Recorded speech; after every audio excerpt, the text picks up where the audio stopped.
lazım.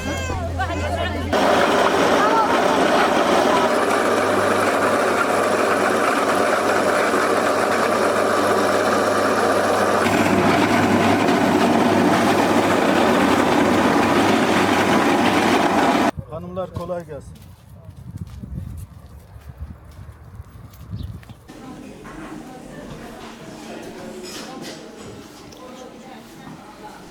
Haliliye İlçe Sağlık Müdürlüğü'nden geliyoruz. Psikolog İsra ben. Kendi kurumumuz poliklinik yani hizmet veriyor. Nikotin bantları, nikotin sakız.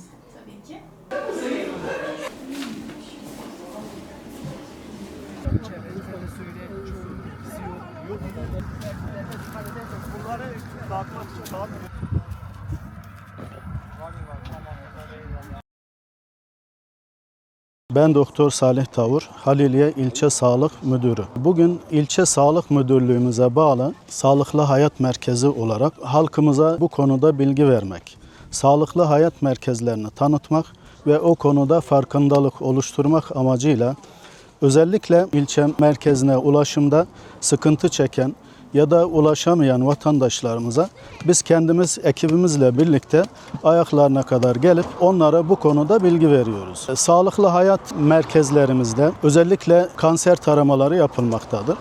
Bu konuda Sağlıklı Hayat Merkezi bünyesinde sigara bırakma, diş eğitimi, kanser taramaları, psikologumuz, sosyal çalışmacımız mevcuttur. Biz onlarla birlikte ekip olarak buraya bugün Sırın bölgesinde mevsimlik işçi olarak çalışan vatandaşlarımıza gelerek onlara bu konularda bilgi vermek ve özellikle kanser taramaları ve bu konuda farkındalık oluşturmak için ekibimizle birlikte gelip bu arkadaşlara, vatandaşlara bu konularda bilgi veriyoruz ve farkındalığı arttırmak amacıyla gerekli bilgiler ve bilgilendirmeler yapıyoruz.